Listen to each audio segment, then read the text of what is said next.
Hello, Skyboku here. So I'm just going to show you what had me absolutely stuck yesterday for hours. So my NavQ arrived. That was all good. And it comes with a preloaded SD card, which is here. It's kind of quite difficult to, well, it's not that difficult to get in, but it's not easy.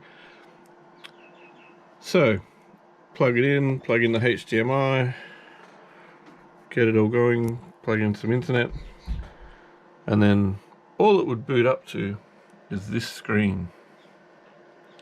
And then you come over here, click on that, it says Wayland Terminal.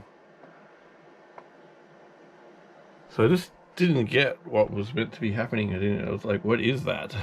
Seems like DOS 1998 or something. And so I went over and over and over all the instructions that are sent out. And it's like how to build images, how to do this, how to do that. But I knew that the SD card had pre-built images, so I didn't want to start copying things onto it. I don't know, to me I was just like stuck. I just didn't know what to do.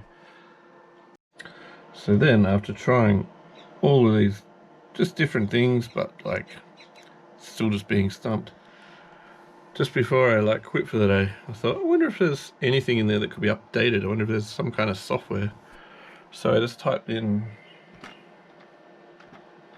apt-get update.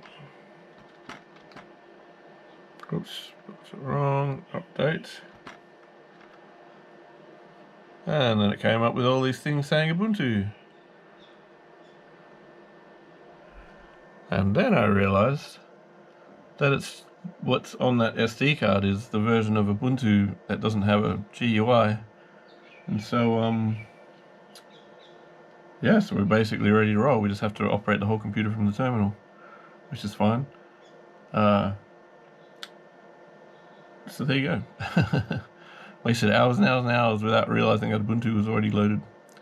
So anyway, just putting this little video out for anyone else that finds themselves stuck in that situation when your NavQ arrives.